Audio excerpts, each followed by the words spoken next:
Diamond B Sports presents the American Sports Cavalcade with your host, the Tennessee Cowboy, Ed Bruce, and Brock Yates and Steve Evans. The American Sports Cavalcade. A year ago, the site National Trail Raceway in Columbus, Ohio, where three former world champions of drag racing stepped to the forefront to renew their stake on the claim of champion. Pro stock great Bob Glidden, funny car driver Raymond Beadle, and top fueler Richard Tharp all scored impressive victories and a needed shot in the arm for the 1983 season. These victories underscored the dramatic competition that we've come to expect from the Spring Nationals. Hi, I'm Ed Bruce, and welcome to the 20th Annual Spring Nationals of Drag Racing. The fans here in Columbus have come to expect over the years a lot of tremendous action in fast racing. And this year they're expecting more of the same, and so are we. Brock Yates and Steve Evans are set to call all the action for you, and from time to time we'll bring you highlights from last year's racing. But right now Brock and Steve are down at the track, so let's go to them. Well, Ed, it may not be the wing of a B1 or the Concorde, but by drag racing standards, it's mighty impressive. And without the downforce of that airfoil, and even with these great big tires, there's no way a top fuel dragster would get any traction in the quarter of a mile at 260 miles an hour. They just have that much horsepower. Some people say 3,000. Qualifying so far has been pretty close to form. Gary Beck, the world record holder, is #1. Joe Amato is arch rival for the world championship, #2. But if you want a little bit of a dark horse, don't forget Gary Ormsby from California. He's been the #1 qualifier at the past 2 races and won the opening race of the year, the Winter Nationals. This could be a good bet. Shirley Muldowney is in the 8th spot, still in the top half of the field. Her crew frantically trying to find a 10th or 10th and a half to run with the guys like Ormsby, Beck, and Amato. The other classes of competition today? Well, let's join Brock Yates and have a look. Thanks, Steve. I know they're on a roll in top fuel, but let's not forget this iron, the funny cars. This one belongs to Frank Hawley, the reigning world champion. He's had some problems earlier in the season, but he may be on a roll here at Columbus. And the snake, Don Prudhomme, he's had some problems as well, but he's running strong here. And so is another old pro, Raymond Beadle. The pro stocks, Bob Glidden, who can forget him? 5 victories in a row here at the Spring Nationals. He's running very strong. Lee Shepard, always a winner. He's the world champion. And Warren Johnson has got top speed here at the meet. So the pro stock competition, wild and woolly as always. The funny cars, who can predict? But we got 3 great veterans in the competition. Well, Brock, as everyone could probably tell by my appearance, it is hot in Columbus. And this kind of heat can make for a very tricky racing surface and is also very hard on the equipment. Gary Beck was a recipient, actually, of top fuel attrition when in round #1 earlier he got a bye run, a single and automatic win by virtue of being the low qualifier at 5.52 seconds. Of course, Beck, the reigning world champion this season, the quickest driver in the world at 5.39 seconds. He has all the credentials. He sure does, and he just drives a top fuel dragster like an absolute pro. Straight as a string. Incredibly consistent, Gary Beck is, Steve. That was a 5.63 at 255 miles an hour. Of course, Beck running all out, shooting for lane choice. And in funny car eliminator, Billy Meyer of Waco, Texas, who has won the last 2 events on the circuit. We saw him win the Cajun Nationals, went up against John Force of Fullerton, California. And Force had a bit of a surprise here for Billy Meyer. He sure did, because John Force was definitely the underdog in this particular race, but Force just drove by Billy Meyer in the last half of track and took a victory at 6:06, 242 miles an hour. A fine victory. Steve, talk to him about it. Anytime you can get around the hottest car on the circuit, the #1 qualifier, Billy Meyer, John Force, you got to be awfully pleased. Tell you, we did it at Pomona. We got around Bernstein, #1 qualifier. We did it at Gainesville, and then Baton Rouge. I started getting that red light syndrome deal, and enough that it even changed my car. Last week at Bristol, the car wasn't running right. I found out that I was driving into the car and making it run different. The ETs fell way off, and I told Fraser, I'm going back to beating that throttle. If I give him a red light, I'll take the embarrassment. It paid off here. It certainly did in big. Going into round 2 is John Force. But the surprises weren't over. This was Kenny Bernstein. Remember him, 260 miles an hour, the absolute funny car top speed record at the Gator Nationals. He came to the Spring Nationals loaded for bear, But it wasn't to be because he faced Sherm Gunn, Azusa, California. Again, a decided underdog, Steve. Well, Sherm Gunn has been racing for years. In fact, this car in the near lane is 6 years old, but this is the first season he's gone out and run the entire NHRA National Event Circuit. And that experience paid off for Sherm, as Kenny Bernstein lost traction right off the starting line, battling for control, but to no avail as Sherm Gunn wins it at 6:14. Later, I talked to Kenny in the pits about the tire smoke. You try as a driver very hard. You anticipate and you know it's coming, but sometimes even as much as you prepared yourself and you think it might happen, you can't catch it, and I couldn't keep up with it there. We just got a little problem we got to work out. Sometimes when you feel them come loose, you can short shift it or shift early and it'll help. Yeah, sometimes you can do that, or you can pedal it, come off the throttle all the way back on, but it's so quick and so fast that it's really difficult to do. I thought about it then, but by the time you thought, it's over with. It's too late. So now the smoke is cleared at Columbus, and we're ready for the second round of Top Fuel Dragsters. Stay with us. And nothing seems to bother the Greek, as they call Chris Karamessinis, Brock. I've seen him on fire. I've seen him ground loop a Top Fuel Dragster upside down, and he'll come out and say, "Hey, how you doing today?" Nothing bothers the man. And some of his most thrilling moments came at the old drag strip in Bakersfield, California in the late 50s, early 60s. In the grandstands then was a very young Doug Krahulis. In the staging lanes just before this race, I asked Doug, what's it feel like to race one of your heroes? Well, Doug, when you were about 12 years old, dreaming of being a pro drag racer, no one would have convinced you then someday you'd be racing a legend, the Greek. Oh, you're not kidding. Well, he's definitely a good friend of ours. And I've been over there trying to rag on him pretty hard, trying to get him to mess up, but he's been driving too long, so it's going to be one of those Joe Amato, Dick LaHaye races, I'm sure. By that you mean very close. Very, very close. We stepped on the engine a little bit, and I'm sure Chris did too. Well, it's going to be an interesting race, as Doug says. In the near lane is Krahulis. That is Chris, the Greek Karamessinis, and that beautiful blue and pearlescent dragster, Steve. And he loves to gold plate everything he possibly can. That's been the Greek's trademark for a long, long time. The captain of the Greek fleet out of Chicago, Illinois. Some kind of drag racing legend. Krahulis in the near lane, they leave right together. Krahulis with a bit of an edge, and something breaks in Karamessinis' car. Doug Krahulis wins the race. The wing has broken off of Doug Krahulis' car. The parachute is wrapped around the wing, and this is a very short racetrack. Doug Krahulis headed for the catch net, and he just drills the bullseye on the net. Actually, it's a pair of nets, aircraft carrier style, that have gathered up Doug Krahulis' 150-mile-an-hour race car. Well, Steve, these cars are made to go, not to stop. They have only two-wheel brakes on the back, and of course that parachute to slow them down. As we saw, Doug did not have his parachute because of this broken wing. And here at Columbus, that was big, big trouble right from the start. As you can see, the race car has crossed the line somewhere in the range of 250 miles an hour, and down comes the wing and immediately snags the parachute, and then he's in big trouble. Well, at 250 miles an hour, there's about 200 pounds of downforce on that wing, and apparently some component in the wing support structure broke, and as you can see, the parachute wrapped right around it. Now, Doug Krahulis did exactly what you're supposed to do. Keep the car from bouncing on the tires and aim right at that target. It takes a lot of courage to do it, and he did it brilliantly. He certainly did. As you can see, there's a steel guardrail beyond that. The catch fence did its job to perfection, but we hope that Doug got out of that crash all right. Well, Doug Krahulis right now has been put into the ambulance here at National Trail and is getting medical attention from NHRA Safety Safari paramedics. As near as we can see, the integrity of the race car, the roll cage, and the rest of the safety equipment worked. That Doug was well packaged in the race car. As we see it, another impact, and the catch fence there pulls the car to an immediate halt. But of course, there were massive G-forces at work in that crash. Well, Brock, the only information we have so far as to the condition of Doug Krahulis is that he is unconscious and obviously being transported to the hospital, and we'll relay any further information as it comes to us. Well, he's a very strong and physically fit young man, so we can only hope he's going to be all right. As we go back down to the starting line, here is yet another of the great drag racing legends getting ready to go, Connie Coletta. And as Connie slips on his fireproof gloves, he has got to be thinking back to his very close shave. Also, an encounter with the net at the end of Columbus.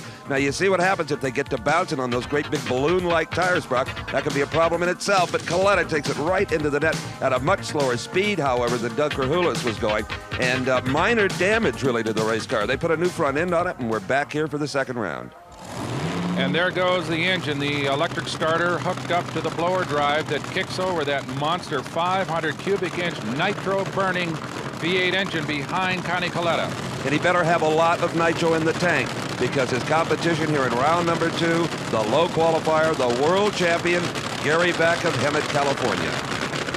Well, we said earlier that Beck has won about everything there is to win in this sport, in addition to shattering records virtually every place he runs. Now, by virtue of his 5.63 on that bye run we saw in the first round, Gary Beck has lane choice. He has selected that far lane, Brock, that he's burning out in right now. But according to the drivers I've talked to, they really, at this point anyway, see no imbalance in the lanes. Well, let's not forget, though, Steve, that lane that Gary Beck is in is the one we saw Kenny Bernstein go up and smoke in a little bit earlier. So it's possible, and especially when you got 3,000 horsepower to play with. Well, the consensus on Bernstein was just too much too soon. Look how fast Gary Beck backs up, wanting to keep those tires from cooling off, Brock. He does everything according to a plan. He's so exact in the way he goes racing. Well, he is the total drag racer, driver, engineer, you name it, Beck can do it. Much like Connie Coletta, he has done it all in the sport of drag racing, from Ypsilanti, Michigan, where he operates a professional flying service. Gary Beck recently moved from El Toro to Hemet, California, to be closer to the race car shop owned by Larry Miner, the team captain. And a very effective one as well, a man that also handled the Top Fuel car pretty well in his second season. And you just saw the second burnout of Gary Beck, which is now part of that starting line ritual. First, the long smoky burnout to lay down some rubber to heat up the tires, the track. Then that second burnout, which gives the driver some indication of starting line conditions. Connie Coletta adjusting his gear in the cockpit. He's ready. Gary Beck is ready. This could be a good one. It sure could. A couple of seasoned professionals. You can't fault these guys for inexperience, that's for sure, as Coletta slides up against that electronically controlled Christmas tree. Coletta tried to pull a hole shot, but the Christmas tree caught him in the act. A red light on the tree for Coletta. He is disqualified. Doesn't matter anyway. Gary Beck at 5.69, 245 miles an hour wins it. Well, a 5.69 is a relatively routine time for Gary Beck. 99% of the other Top Fuel drivers would consider it a near record run. Let's take a look one more time at Connie Coletta squeezing that light, clicking on the red, and putting him away for the afternoon. Gary Beck goes on to an easy victory here at Columbus. Well, anytime you race Gary Beck, you better try to get off the starting line first. Connie Coletta tried to do that and ended up with the foul start. The electronic system caught him, Gary, and you've won it at 5.69. Yeah, well, we're trying to hang on to the track. You know, it's a little tricky and trying to be careful, trying to stay out of that net. So, but it's, no, it's fortunate. Coletta leaves early. I'm sure he was trying to cut it real fine. You see you're trying to get a hold of the track. Are you running safe? Is that what you're saying? You back up a little bit? We've been real careful with the clutch. We're trying to keep the power in to be able to get an ET, but we're being real careful with what we do with the clutch. Okay, so being very cautious and wisely so. Gary Beck goes into the semifinals. And the quiet man from Hemet, California establishes himself as the man to beat here at Columbus. More Top Fuel racing on its way.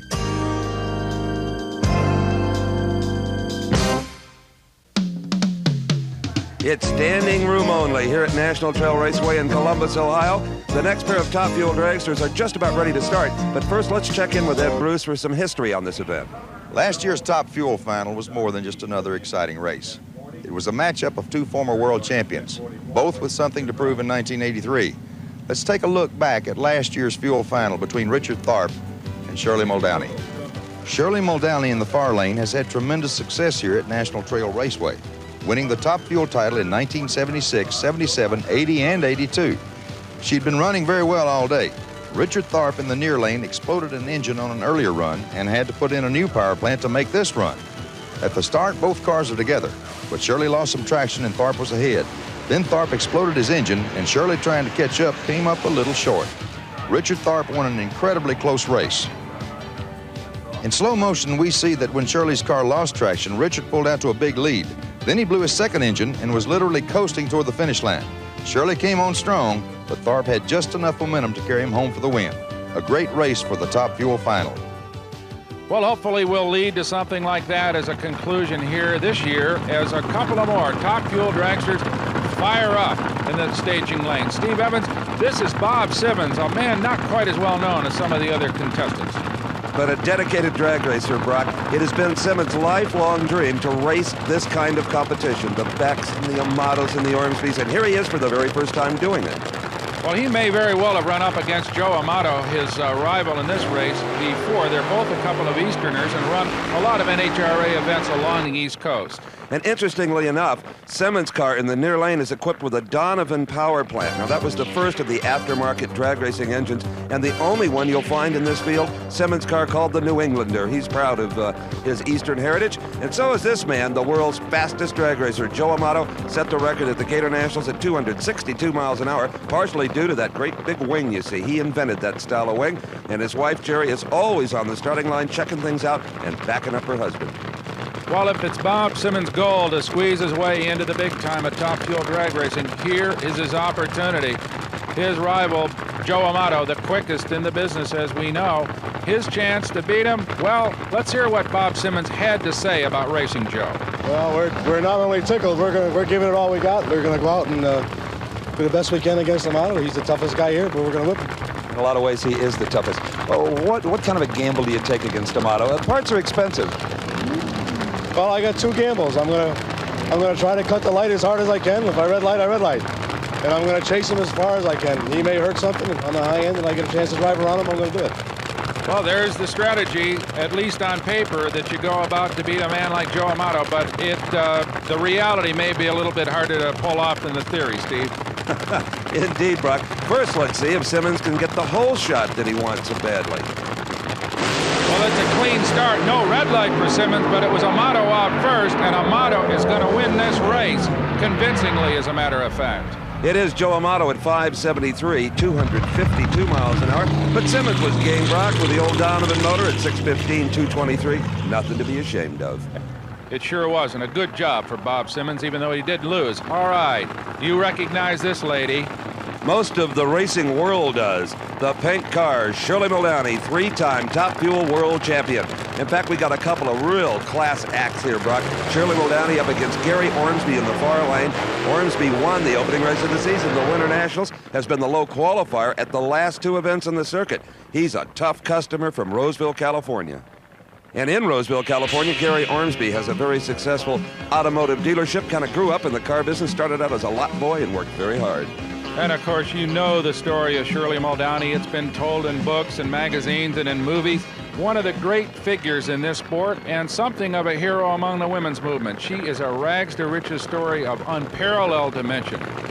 But right now, her only thoughts are directed toward running this racetrack and beating Gary Ormsby.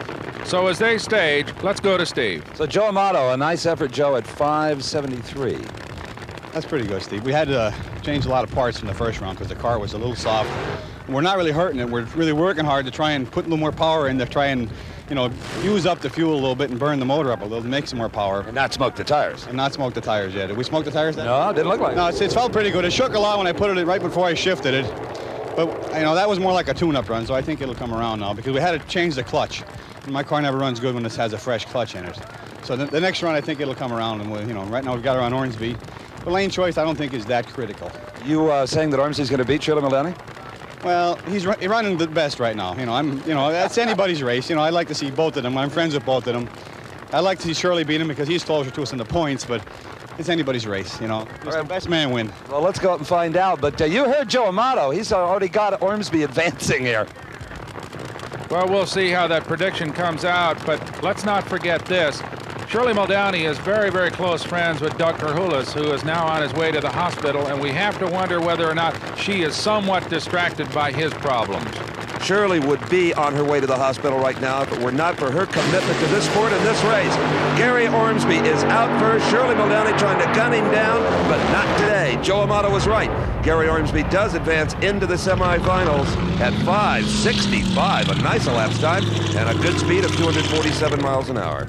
An excellent run for Gary Ormsby. In fact, 4/100ths of a second quicker than Gary Beck's earlier ET. Let's take one more look at that. Shirley gives it the old college try, but it was Ormsby out first and driving on to a convincing victory.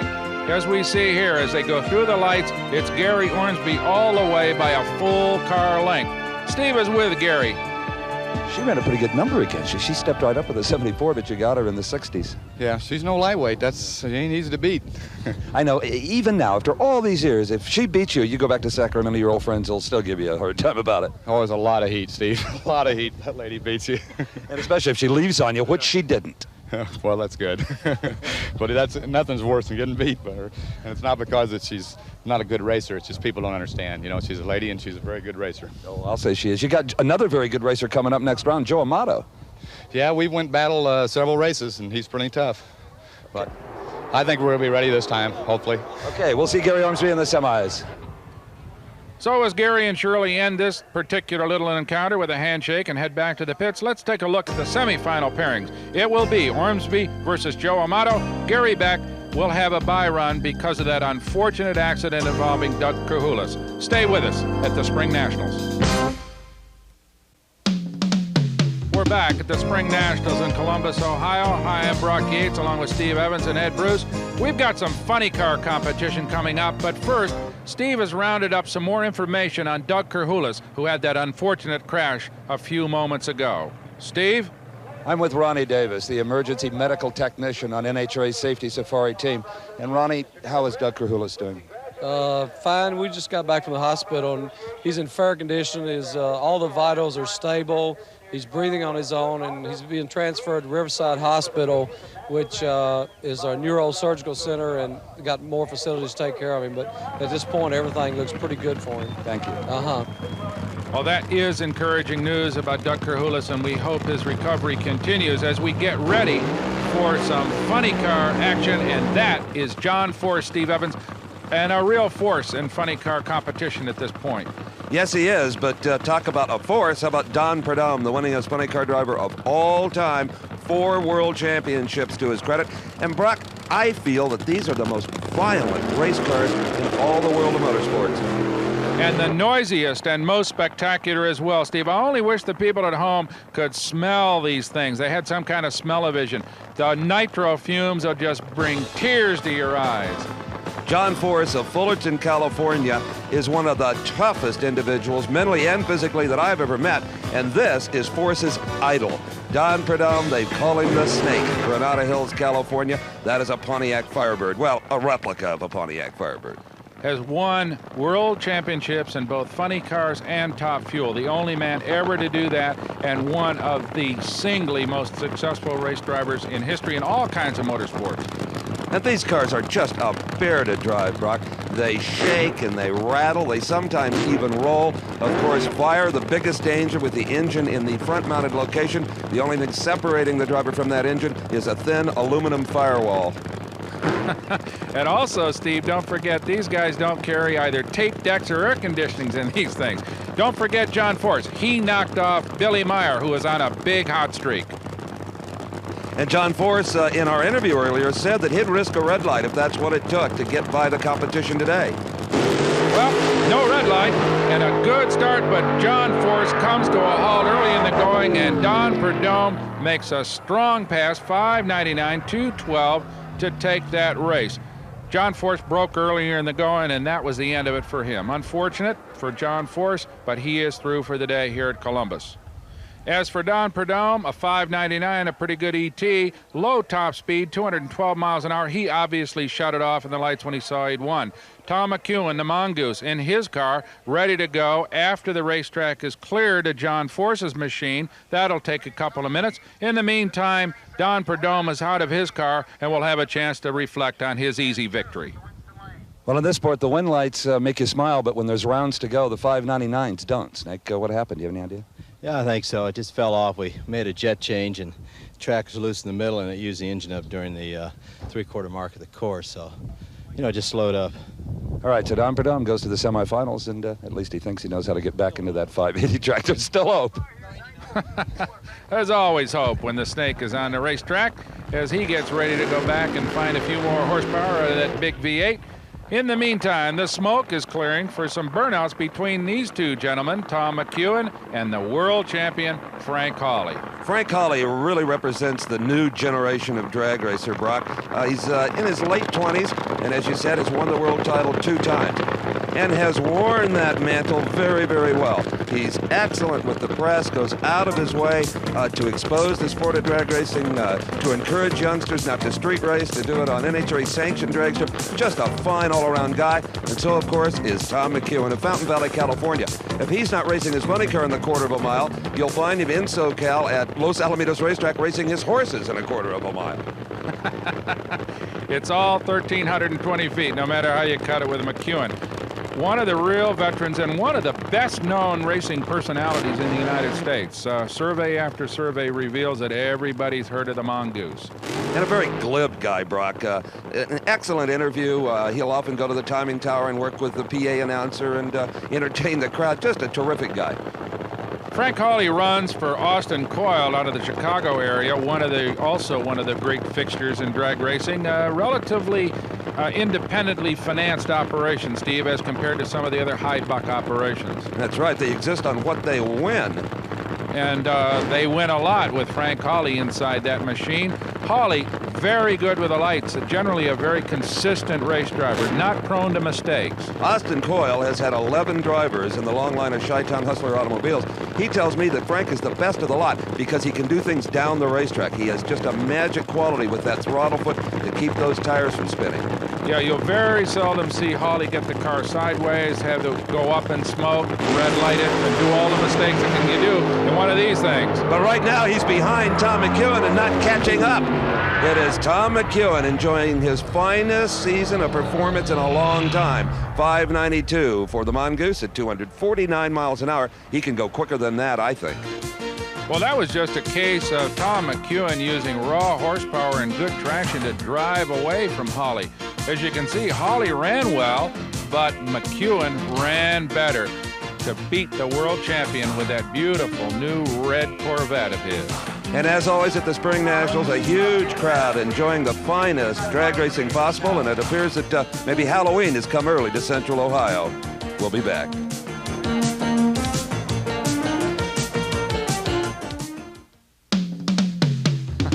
You think you're having fun? How about these folks here at Columbus, Ohio? They dressed up real pretty to come out and watch the drag races as we get ready for more funny car action. And here is the giant killer, Sherm Gunn of Azusa, California, who knocked off Kenny Bernstein in round number 1 with his 6-year-old race car. Now Sherman is up against the blue car from Dallas, Texas. Raymond Beadle in the Blue Max. There is no more popular funny car in the drag racing sport. Now, all of these drivers know Sherm Gunn very well because most of them are customers at his California race car shop. Sherm specializes in building the interior aluminum for these cars, and Raymond Beadle won't have anyone else do his 10, as they call it, because he feels that Sherm's is the best at keeping the fire off your body.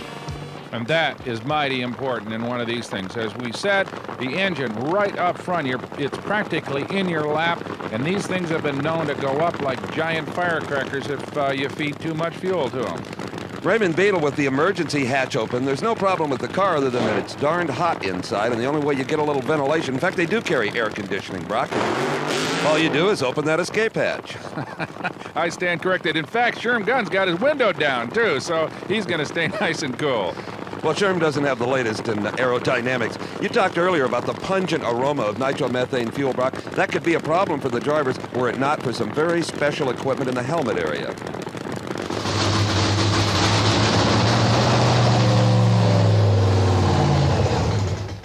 Whoa! The nitro fumes can get pretty intense, even in the pit area when they're just warming up the cars. And you know, back in the early 50s, the first fellow to run nitro was a guy named Fran Hernandez. And there was no way Fran could keep it a secret, for obvious reasons.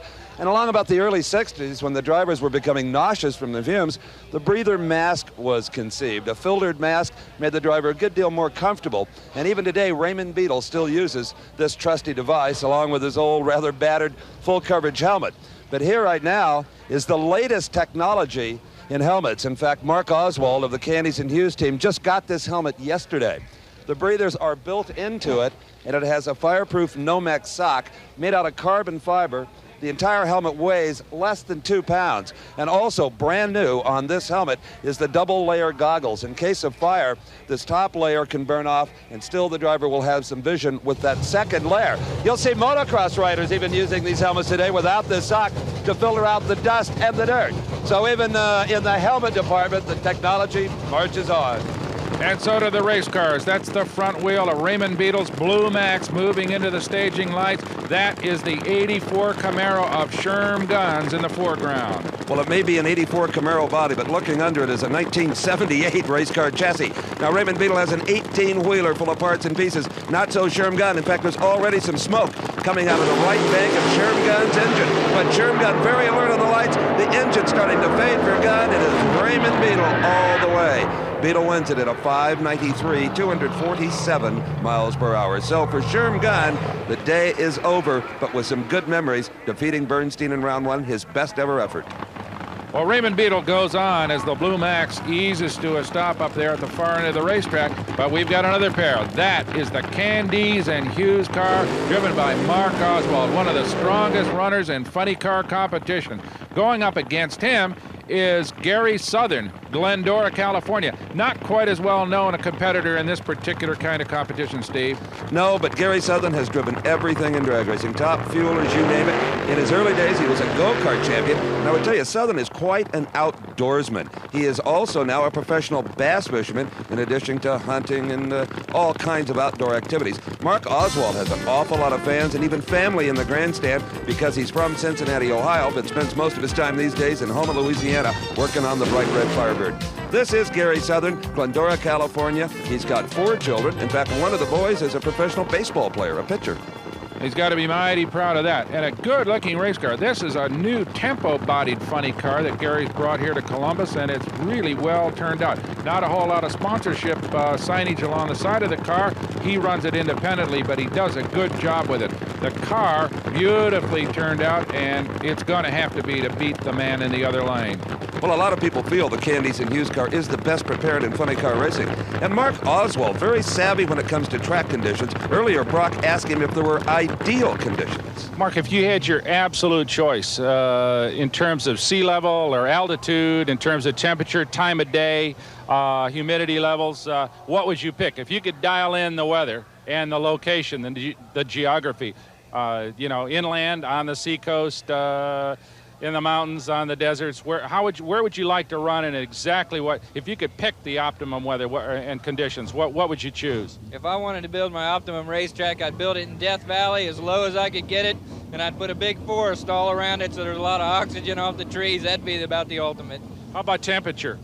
Oh, I'd say around 50 degrees, 60 degrees in that range. Plenty cool. Do you like that for the tires or for the engine?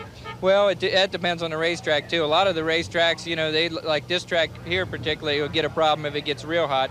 They like to be cooler, too. The concrete, you know, you don't really need that heat for the racetrack to be good. And the supercharger heats the air going into the engine so much, the cooler the air going in, the better off you are. Okay, now you're going to be running in 90-degree temperatures here all weekend. What kind of specific changes will you make in the race car to compensate for that? It just burns less fuel volume. You know, you have to take a little bit of fuel volume away from it, and, you know, you just play with it a little bit, and we can get her there. Okay, well, good luck. It seems like it's working so far. Yeah, it is. Good. Well, Brock, if we think we're hot, imagine Mark Oswald and Gary Southern in 5-layer fire suits. That's like being inside a baked potato. And a mighty noisy one at that. Plenty uncomfortable in these race cars. They leave right together, but Gary Southern better have an afterburner if he's going to catch Mark Oswald. Look at that. 585, 243 miles an hour. Mark Oswald advances to the semifinals, where it will be Oswald versus Raymond Beetle in the Blue Max, and Don the Snake Prudhomme meets his old rival Tom McEwen. The thermometer's starting to bubble here at Columbus, Ohio, as we get ready for pro stock action. But first, let's go down to the pits to our buddy Ed Bruce.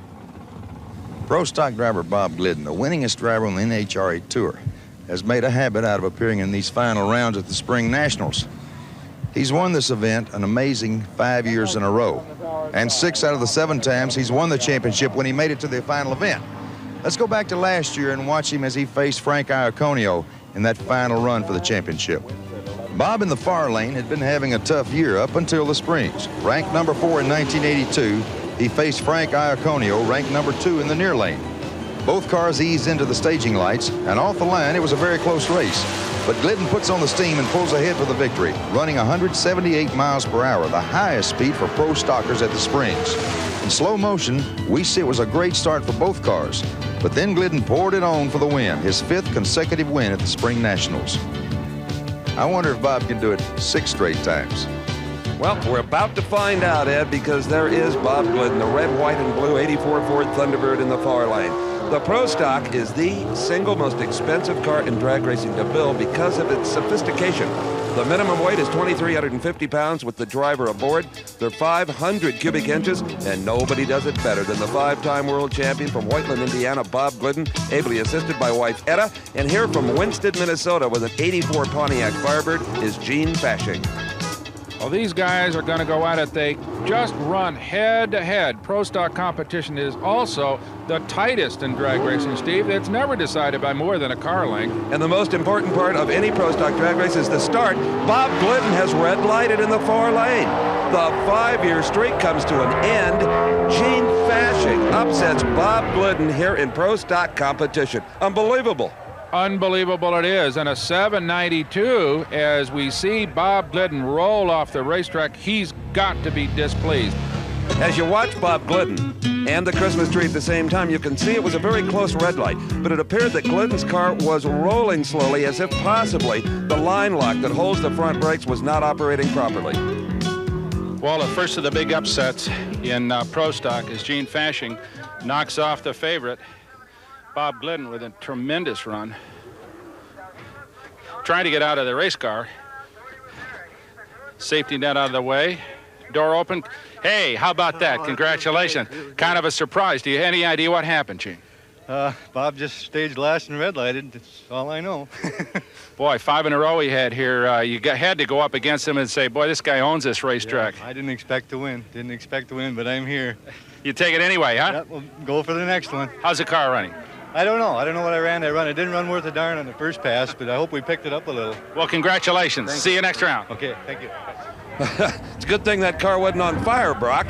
You'd have been in real trouble. Gene Fashing having a little problem getting out. Okay, it is Pro Stock competition, the next race at hand. And this is a beautiful automobile. Gordy Rivera of Yuma, Arizona. Been Pro Stock racing for a long time, but still looking for that first big win. And he's got one tough customer here at Columbus. This man, the world's fastest Pro Stock driver at over 182 miles an hour, Warren Johnson, heating up the tires on the beautiful silver Oldsmobile. Now, Warren Johnson's career took a giant leap forward when he moved from Minnesota to Duluth, Georgia. They got a lot of stock car science down south, Brock, and it paid off for Warren. Gordy Rivera operates a speed shop in Yuma, Arizona, and the Pro Stock car is just kind of his way of keeping his hand in the business. Well, he's got his hands full right now with that silver Oldsmobile. That's a big barn door of a race car compared to Gordy Rivera's very streamlined Camaro, but big horsepower on the part of Warren Johnson's Oldsmobile engine. As they stage, the RPMs come up. Gordy Rivera with a tremendous hole shot. Rivera gambled on the lights and won. Here comes Warren Johnson. No, it is Gordy Rivera with the wind light of his life. He is going to be thrilled to death with a 783 over Warren Johnson's quicker 774. The lanes are timed independently, remember. The clocks don't start till the front wheels move. Gordy Rivera in the near lane. He was a half a car out on Warren Johnson. Warren a little complacent possibly with all of that horsepower that he owns. Now at this point of the racetrack, Warren Johnson running 6 miles an hour faster, but it's still not enough to catch Rivera. Almost. A perfect light for Gordy Rivera. Another big upset here. Gordy, congratulations. Couldn't have done it any better. Caught a perfect light against the big killer. He was running real strong, but not strong enough. Well, I'm working at it real hard, I tell you. Car must have ran perfect. I hope it did. It felt real good. They told us that you squeezed the light about as good as anybody could do with one of these things. I was working for it. I knew I had to be ready for him. Everything's good otherwise? Everything feels good. Okay, congratulations. Super race. Thank you. Smiling Gordy Rivera reminds me a little bit of another famous athlete, Lee Trevino. Here we continue with Pro Stock competition. In the near lane, the Ewell brothers. Brad Ewell driving at the Spring Nationals. Mark often does. They operate a big performance center in Reno, Nevada. It's been a tough day so far for the Yule brothers. This is Brad. They exploded a motor in round number 1 and have had to put in their spare power plant to go up against Ken Dondero, Balboa Island, California. Dondero, one of the finest pure drivers we've ever seen in Pro Stock. He drove for Bill Grumpy Jenkins, for Jack Roush in the Ford camp. Took about 5 years off, started a very successful business in Costa Mesa, California, and now he's back driving a car owned by Bob Pinella from Central California. So it's a pair of General Motors products. Firebird in the near lane, Camaro in the far lane, Brock. Right, Steve, and who's out first? Yes, Brad Yule. Good hole shot. And is he going to be able to hold off Ken Dondero? Dondero has problems. Brad Yule takes it 796 as Ken Dondero encountered some kind of mechanical problems and never really was in it. Well, this is the best performance by the Yule brothers in a long time as they go into the semifinals with their backup power plant on board. Coming up next, 3-time and current world champion Lee Shepherd, the rear and Morrison Camaro. He will be in the far lane. Now, all the car owners ask Lee Shepherd to do is drive. He does not work on the car between rounds. They prefer that he go over, get in the shade, get a cool drink, and just keep his mind on that starting line and that Christmas tree. 3 world titles for Lee Shepherd. His competition, Sam Giannino, an engine builder from Royal Oak, Michigan, and this is the first time we have seen Giannino this far in competition in a long, long time. Well, he's got to give it everything. Too much, in fact. A red light for Sam Giannino.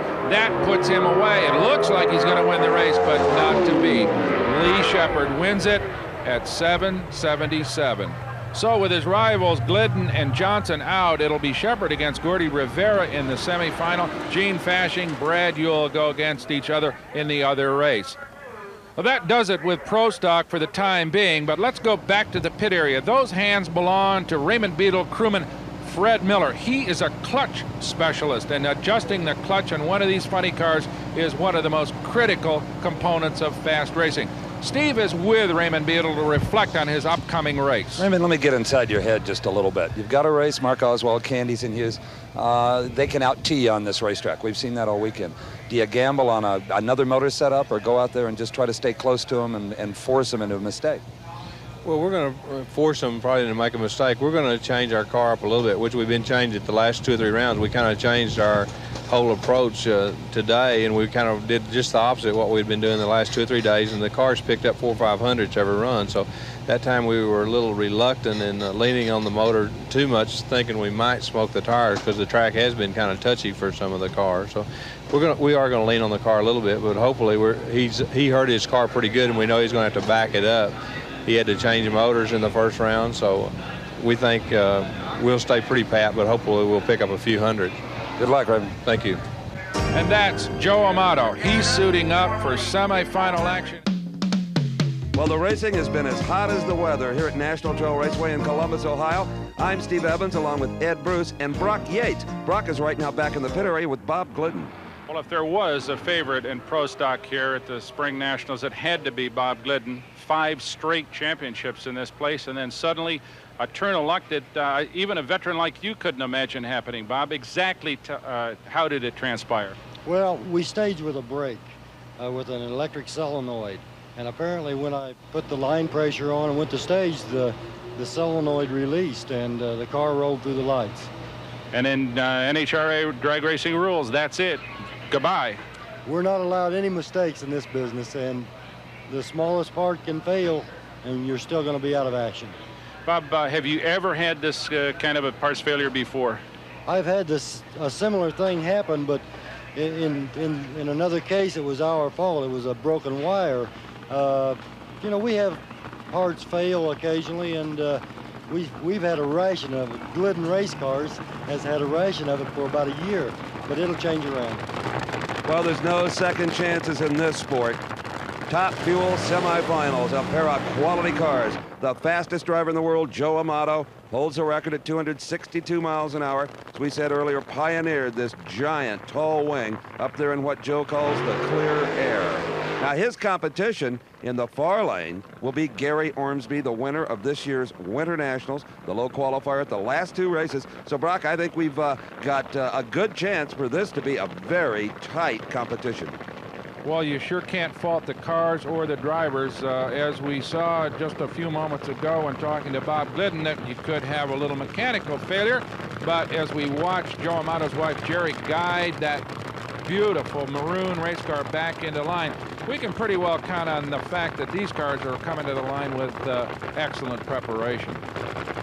Brock, we just got a report from Ronnie Davis on the condition of Doug Krahulis. The hospital says that Krahulis has suffered some severe head injuries, but that the early prognosis is good for a recovery. It's going to be a long road for Doug, but he's going to make it. Well, that's very, very hopeful and very good news for Doug and all his fans, and I'm sure that that will help take some of the sting out of Shirley Muldowney's loss here earlier today. Gary Ormsby and Joe Amato accomplishing the very delicate staging maneuver, not wanting to get any deeper into those electronic beams than they have to. It is a beautiful start, but Ormsby goes up in smoke, trying to recover, but that opened the door for Joe Amato. A happy crew there, and well, they should be, as Joe Amato goes into the final round with a 563 at 255 miles an hour. Ormsby losing at 580, 249. As we look at it again, you can see that there really was no advantage to either driver off the starting line. But as they move off the line, the centrifugal action of that clutch starts to hook up and put too much power to Gary Ormsby tires. He just simply overpowered that right-hand lane. And back at the starting line, Gary Beck's crew has already fired that 3,000 horsepower engine for his bye run. Now he gets a gift here in the semifinals because of the Doug Krahulis incident. Krahulis was his scheduled opponent, but he does have an opponent, and that is the clock, because he wants to run quicker than Joe Amato's 563 so that he will have lane choice in that final round over Amato. But it's not totally an automatic victory. Gary Beck has got to stage that car. Should anything go wrong with the engine, the transmission, he could still lose. Right now, back in the pits is Brock with Warren Johnson. Well, it was a day of giant upsets, as we know, in pro stock, and one of the major players to fall was the top qualifier, Warren Johnson. I think it was a giant surprise, Warren, certainly to everybody in the stands, and I'm probably more so yourself than anybody. Well, it's a situation that we were running well enough that you probably tend to be a little bit conservative. So what happened to Glidden wouldn't happen to myself. He red lighted, you know, and obviously he was in the same position I was. He was capable of winning the race along just as well as Shepard is going to probably win this race. And you probably tend to be a little bit conservative, and the other guy's got nothing to lose. He's going to gamble, and this time he won. He'll try it next time, probably lose. You know, it's one of those things that what makes the sport a little bit exciting. Well, that's why you see a lot of underdogs squeeze the light and red light so much, I suppose. But in this particular case, he squeezed it about as good as anybody could do. It was almost an impossible light, really. Well, he took a pure guess at it, and he come out looking like a hero. If it had gone the other way, he had no choice but to do it. So either event, he can't lose, you know. So unfortunately, I lost. And with a quicker elapsed time did he lose. This is Gary Beck, and quick elapsed times are his specialty. The mark he's shooting for right now is anything quicker than a 563 as he accomplishes what the racers call the dry hop. That's that little second burnout that heats up the clutch and gives the driver some idea of the traction qualities of the racetrack. Starter Buster Couch. He's been out there for the National Hot Rod Association over 20 years. He's from Atlanta, Georgia, and always has his eyes on those race cars, looking for anything that might be leaking out of the engine that could cause a potentially dangerous situation. Buster's made a lot of life and death decisions on that starting line over the years, Brock. He has indeed, and he's flagged a lot of guys off if they've been late staging, and he's gotten some people hot. But once Buster says that's it, that's it. Yep, there's no appeal there, but look at Gary Beck. He is flying. Gary Beck, the shootout. Is there any doubt about lane choice? 549 at 258 miles an hour. That is top speed of the event for Gary Beck. He will race Joe Amato in the final round of Top Fuel.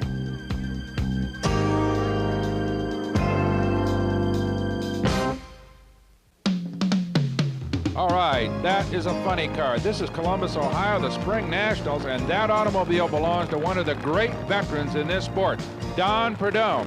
He is going to go up against this man, Tom McEwen, and between them, they've got over 40 years of big league drag racing experience. Earlier, Steve had a chance to talk to Don about that endless rivalry with Tom McEwen.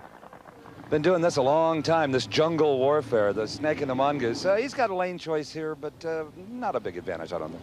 Well, no, he's been running pretty consistent, and you know, we run a little quicker earlier in the rounds, and we had some trouble last round, which of course gave him lane choice. But depends on that left lane is. You know, I still think we can do a pretty good job over there. He likes that lane choice. He says, I like the feeling of power it gives me to tell him where to go. Yeah, yeah, he does. Of course, I like that too, you know. But it'll be a fun race. And if I get off to a good start together and we don't have any trouble getting the tires loose and so on, I think we can put him away. This is so much of a guessing game. The car goes a little slower that round. You come back here with your mechanic, Bob Brandy, and you really start guessing a lot. You really do. You guess way before you get back to the pit, Steve.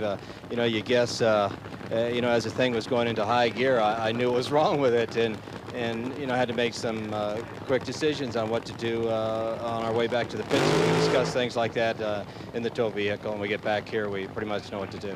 Well, we look forward to watching any time you and Tom get together. It's always fun. It'll be a good race. It sure will be. Whenever you hook a pair of superstars up like this, you know it's going to be hot. It'll be interesting to see whether the combination that Prudhomme chose after his last race will work, because this racetrack is getting mighty slick, Steve. And Don Prudhomme absolutely hates to lose to Tom McEwen. He hates to lose, period. But to McEwen, that just breaks his back. Well, you know that McEwen has got the good lane here, and that might spell the difference in this particular race. Oh, McEwen is going to the starting line with all the confidence in the world. In the win-loss column, Prudhomme has won far more than McEwen over the years, but this one is going to belong to the Mongoose. Don Prudhomme, too much tire smoke. Tom McEwen on to one of his best runs ever, a 587 at 251 miles an hour. The Goose is tough today. He sure is. As we see Don Prudhomme coasting down the racetrack, he doesn't even pop the chute on that one. That was a disastrous run right from the time he dropped the clutch. And now all he can hope is that McEwen doesn't stop by his trailer and nag him about it. Well, there you see Don Prudhomme just immediately lighting up those tires, and from there on in, it was all McEwen. Don Prudhomme doing a lot of steering in all of that tire smoke. Some kind of race car driver. That was probably a clutch setup that just didn't work. Exactly. An awful lot of times you'll try to make horsepower with the clutch. In other words, put more horsepower to the rear tires instead of building it in the engine. And when you try to do that, it's a calculated risk. Well, let's see how it works with this man's adjustments. That's Fred Miller. We saw him working on Raymond Beadle's clutch a little bit earlier. That, of course, is a critical adjustment, and it will only be a matter of seconds before Raymond Beadle finds out how Fred Miller did with his clutch. And their opponent will be Mark Oswald, who has that favored right-hand lane. Right now doing his burnout in the red Pontiac Firebird. You'll remember, Brock, years ago in drag racing, you smoked the tires intentionally. That's just the way it was, all the way to the finish line sometimes. And along came what they call the slider clutch. The clutch actually slips. You can adjust the amount of slippage so that the excess horsepower goes up in clutch dust instead of tire smoke. Exactly. It used to be the object just to hook that clutch up as tight as possible and eliminate slippage. But now that the science has come into the game, the clutch becomes as important as gear ratio used to be, or all kinds of tire pressures and all kinds of other components. The clutch is a critical component now. And these are 3-disc clutches. You have one disc in a passenger car. Well, there's 3 of them inside a funny car clutch, and it's kind of like a hydromatic in some ways. You just step on the pedal and it goes. Exactly. And remember, too, in the old days, it used to be direct drive. You just put them in gear and go. But now there is a gear change about halfway down the racetrack in a funny car, and in a Top Fuel dragster as well. That's right. It's just a matter of pushing a button or pulling a lever, depending on the setup. You don't have to depress the clutch like you would in a street car. Well, again, it's a question of so much real surplus horsepower. I mean, we talk about 2,500, 3,000. Nobody really knows, but we do know this. There's more than you need. Well, more than you need at the starting line, but you need every bit of it at the other end of the racetrack. So many times, it's one down there. We're ready. Mark Oswald, Raymond Beadle right together.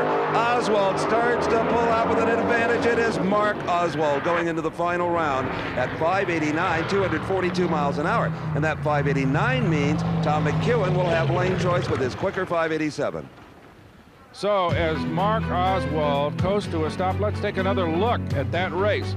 pretty even off the line. Raymond Beadle going head for head with Mark Oswald. It looks like maybe Beadle's got a little bit of an edge at this point, but at the far end of the racetrack, it's Mark Oswald with big horsepower to go on to take that victory. So Mark Oswald into the finals. Well, Mark, you got a little lucky there. Beadle was closing fast. Yeah, it was close. I wanted to drive in the chute. I had a little trouble getting stopped the last 2 times. Yeah, it looked like you shut off before he did.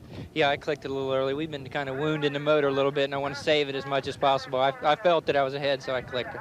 We just learned that you've lost lane choice by 0.02 of a second to Tom McEwen in the final. Well, it's not too big a deal. This racetrack's held up real good. I think we can make a good run in the left lane. All right, go get him. Plenty relaxed young man, total professional, Mark Oswald. He'll go against one of the real veterans, Tom McEwen. All right, let's go back. Pro Stock semifinals. That is Yule versus Fashing. Really no favorite in this one, I wouldn't think, Steve. No, not particularly. One thing we know for sure, no matter which driver wins, we have a surprise final round contestant. Neither is generally expected to go that far.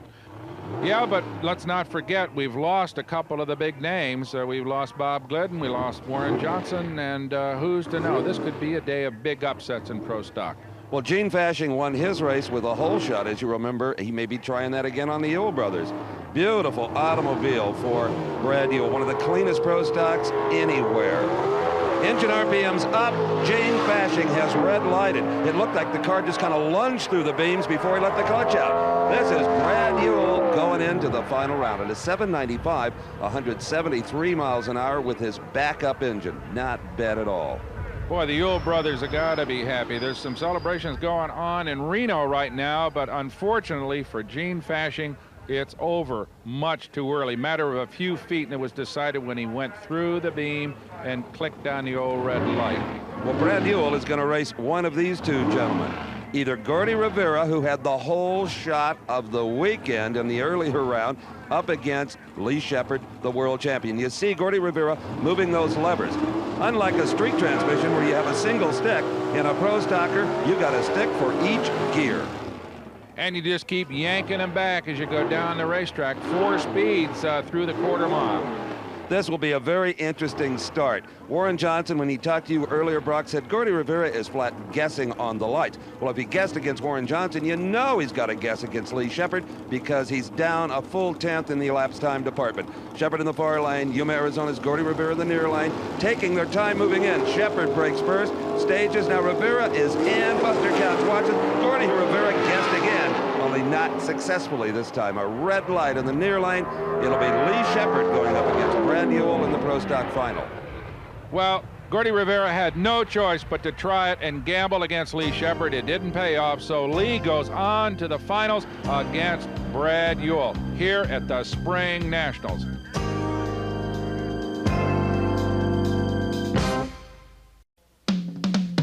Sixteen Pro Stocks qualified here at the Spring Nationals in Columbus, Ohio. Only 2 remain. This is the final round. It will pit Lee Shepherd, the 3-time world champion, in his white Camaro from Texas, against this glistening Pontiac Firebird from Reno, Nevada, with Brad Yule at the wheel.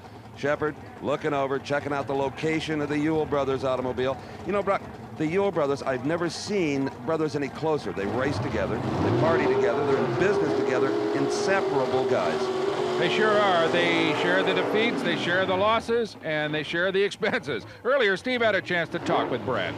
Brad Yule, another one of those perfect days at the races. You break a motor first round, have to change engines, put in, what, a 3-year-old motor, and here you are in the final? Well, we feel good about it, Steve. We just, all weekend long, we just can't get down the track, can't get down the track. Now we feel pretty good. I've been driving well. A lot of other people have just failed to drive well. I don't know if you're superstitious at all, but did you realize that Lee Shepherd has never won this race? It's the only one he's never won. Well, to beat someone, that's a man you absolutely have to beat. Everything is in his court right now. He's the one that has to make the mistake. He's got the horsepower. We're just going to hope we leave on time and make a good race out of it. So often in Pro Stock the last year or so, we see red lights in this kind of a situation where one guy's a 10th or 2 off. Are you liable to do that? I might red light, but I hope I don't. We want to make a good race out of it. I want to get the start line, the finish line, hope the mistake is in Lee's lane. There's nothing worse than red lighting, gambling on the lights, and seeing the other guy break a transmission. That happens all the time in the second round. It happened against Don Darrow. Me and Don Darrow, he was right alongside of me, and he shut it off. He broke something. Well, I know both of you guys drive. Mark, step in here for just a second. Do you wish you were in the cockpit in this final round now? Oh yeah, heck yeah, I wish I was in the cockpit, but that doesn't bother me. I'm real proud of the job that Brad's done, and it's an opportunity that we took advantage of. Really, we've been in the semifinals 7 different times now, never been in the final, so we need a little luck. And Brad did his job, and here we are.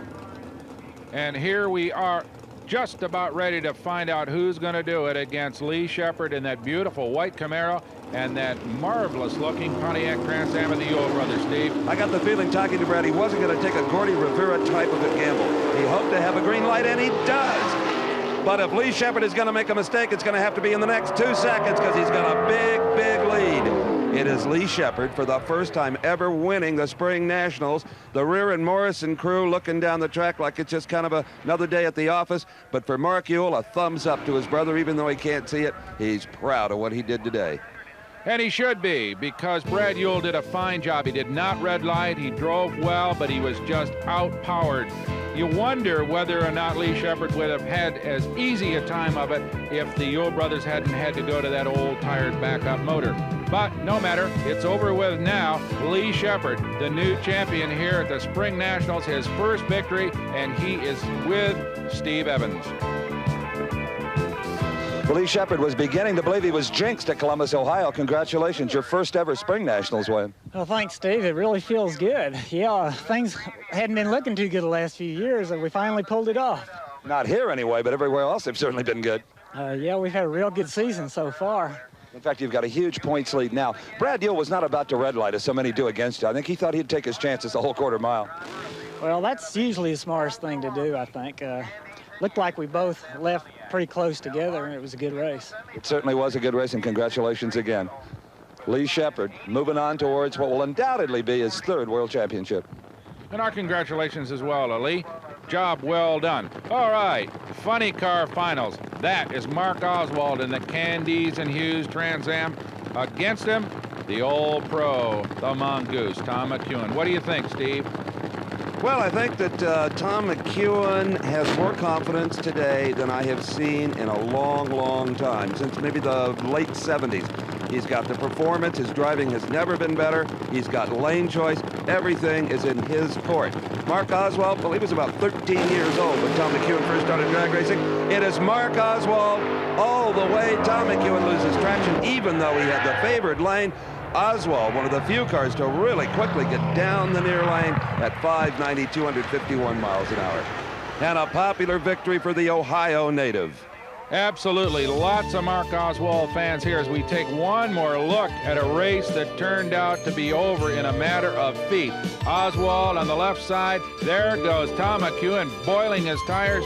He quits immediately. Mark Oswald goes on to victory. So Mark Oswald avenges a final round loss here a year ago to Raymond Beadle to pick up his 3rd NHRA title. One of only 2 drivers to have ever won NHRA national events in Top Fuel and Funny Car, Don Prudhomme being the other one. Congratulations, Spring Nationals champion. Thank you, Steve. I didn't think we'd ever get one this year. I don't know what happened to McEwen, but he was out of it early. Yeah, I don't know. I never really saw him at all. I don't know if he had a problem smoking the tires or what. Well, it looks like you went up a little conservative, a 590 elapsed time. Colonel Paul Candies giving the high five to Mark. How did you set it up? Well, we just tried to get down the track again. We've been trying to compensate in the final rounds, and we've been losing. You know, we've been trying to keep making it go quicker, and we decided to just go with it the same and try to win the race. And you have certainly now matured as a funny car driver. No one can call this kid a rookie anymore. Paul Candies, congratulations. Thank you, thank you. Fine young man here. My guys did a great job. Best team in drag racing. It doesn't get any better than this. Well, it certainly doesn't. They also leave here with the lead towards a potential world championship. And now, one more race. Beck versus Amato, the Top Fuel Championship here at the Spring Nationals.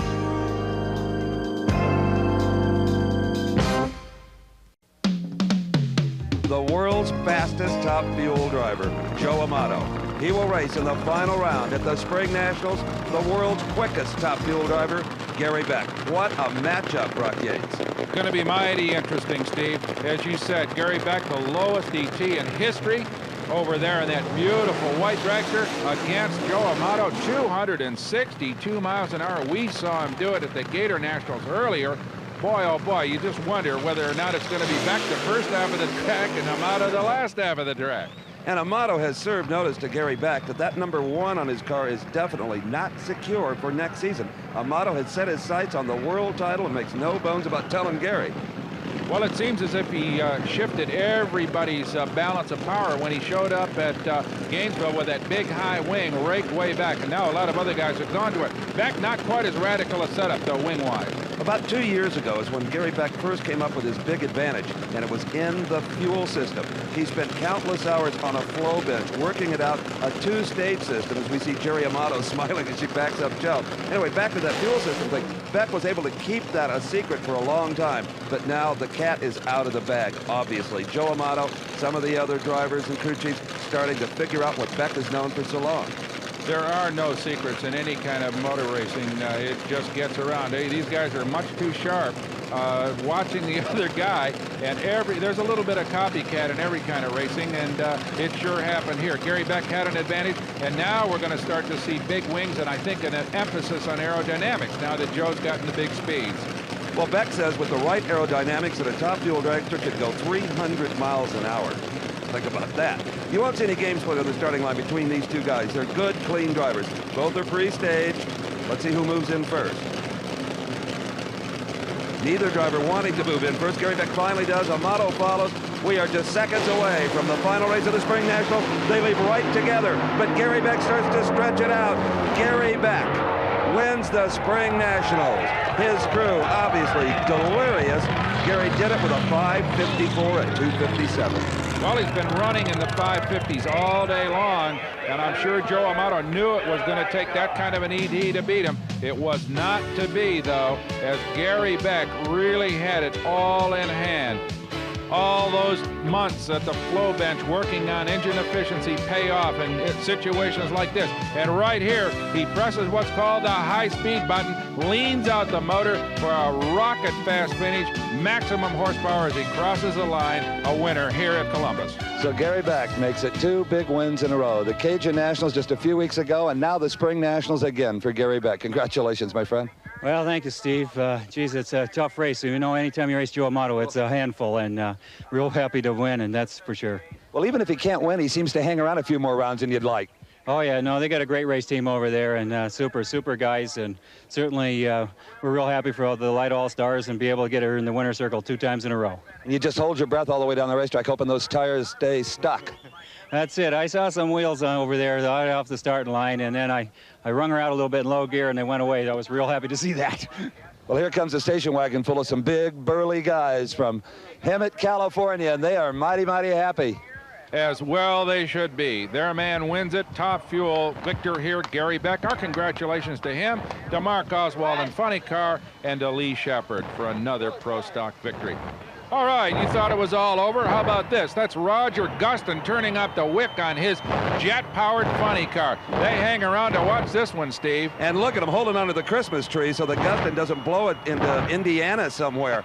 They have a manual afterburner, putting on a show, smoke and fire, the weenie roasters of drag racing. You got to see these things at night to believe them. Well, this motor is right out of a jet aircraft, and it'll blast this car down the strip at record speeds. As it turns out, though, he's not in a recognized class. This is purely for show. Roger Gustin practically blows him out of the grandstands to cap a highly competitive day here at the National Trails Dragway in Columbus, Ohio. I'm Brock Yates, along with Steve Evans and Ed Bruce. Thanks for joining us at the Spring Nationals.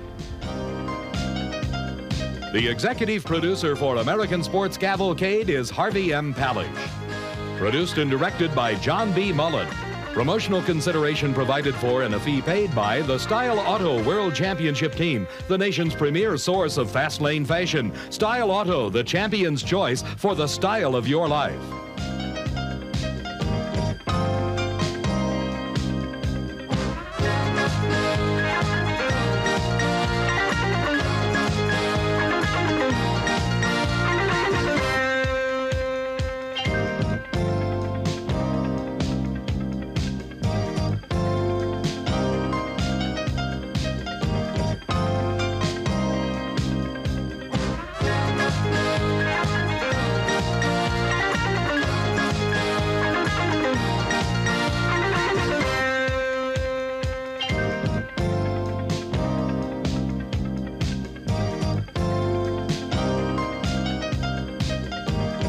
The American Sports Cavalcade is a presentation of Diamond P Sports.